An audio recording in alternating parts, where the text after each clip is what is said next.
Shalom, homies.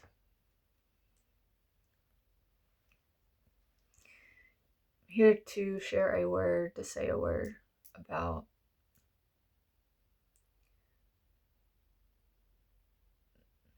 the dark night of the soul, the collective dark night of the soul that we are all, as a collective,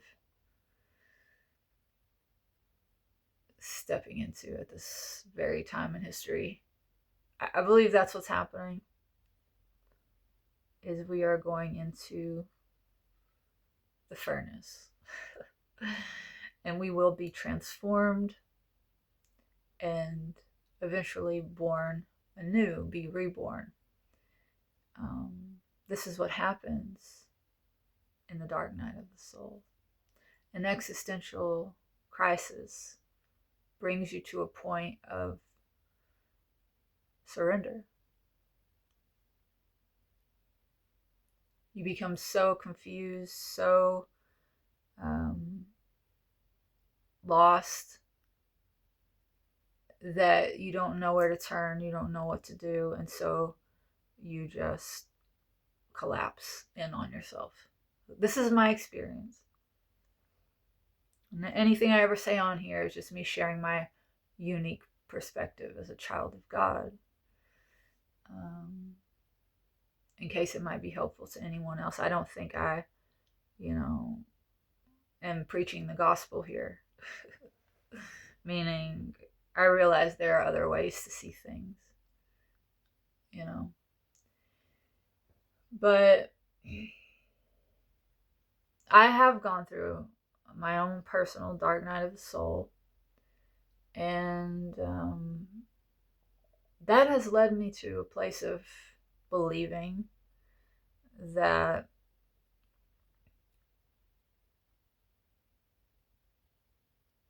the darkest, hardest times you go through are blessings, because they are the things that ultimately bring you to that place of surrender. That's where we are. We're at a place where this is all we can do is surrender. There's nothing else to be done. Now, the world is very sick. And this is what happens on the individual level too. You become very sick, psychically, spiritually. And that's a result of going far astray, far off of the path, so far off God's path that has been laid out for you. Like your destiny, we all have one. All of this was designed. There's a grand plan. It's a story, a myth, if you will, that has been written, imagined, that is being dreamed.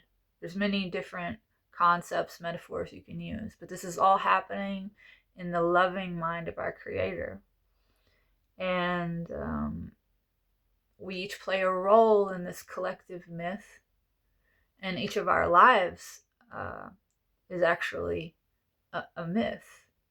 A myth is a story that is symbolic, is full of meaning.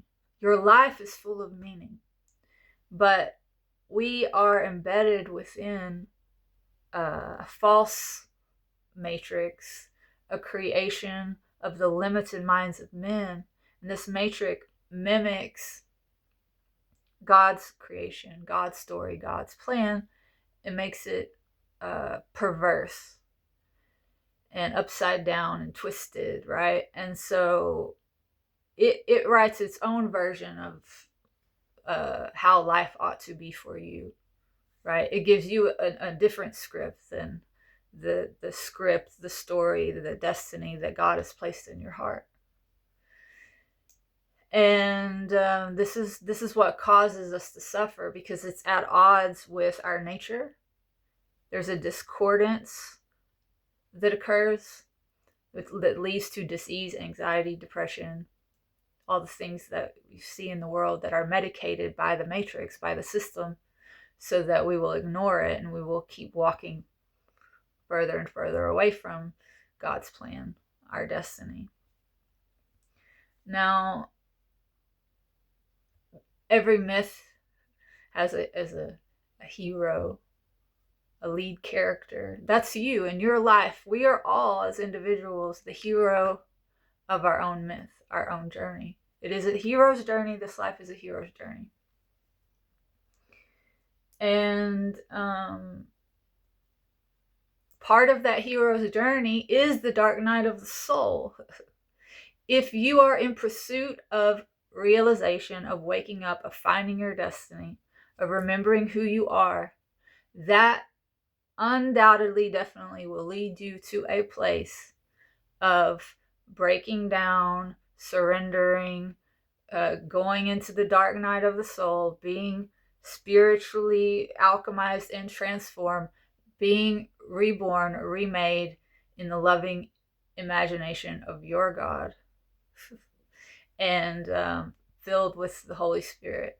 And then you will walk back out into the world carrying that Holy Spirit, that light. It will illuminate your path. And you'll also be filled with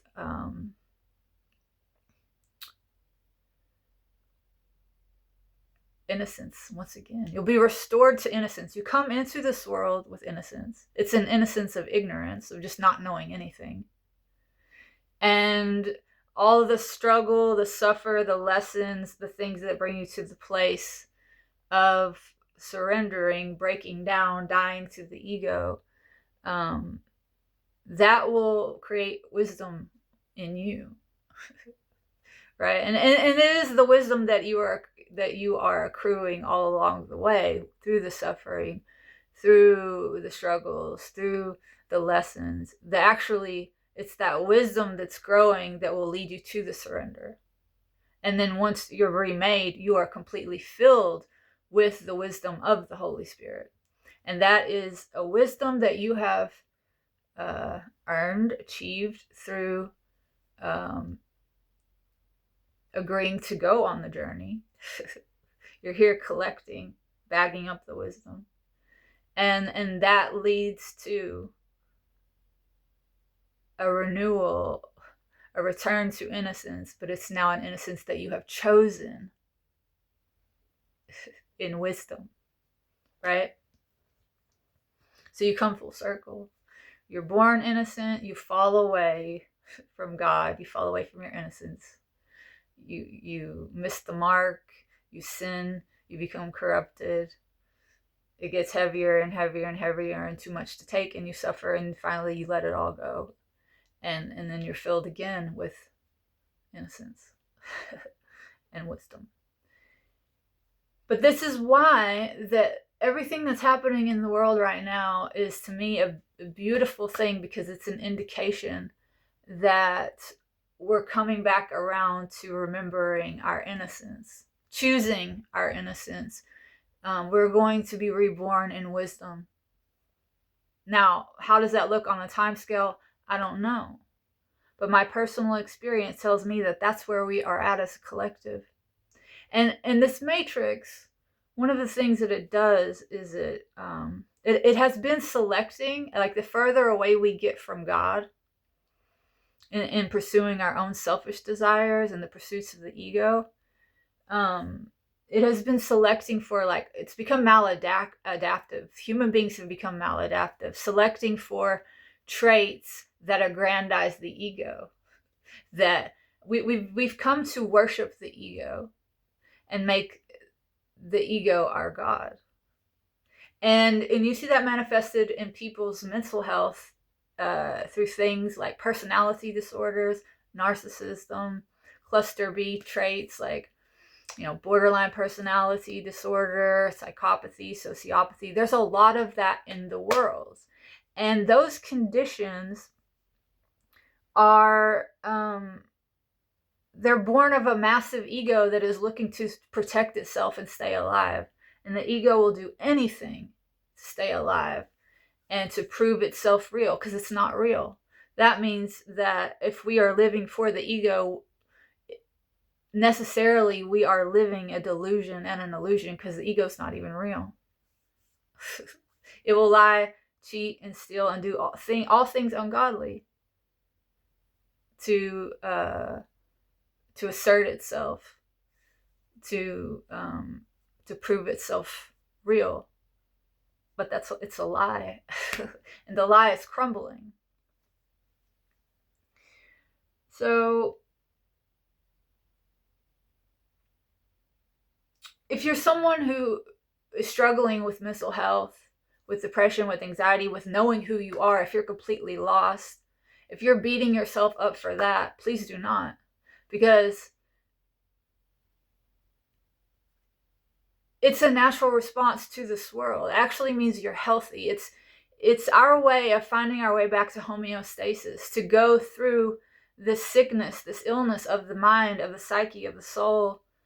It's an indication that you are alive and that you're hanging on, and that you want to survive, and you will. We'll be okay. It is that disease, that feeling of discomfort, that is going to lead people to lay it down.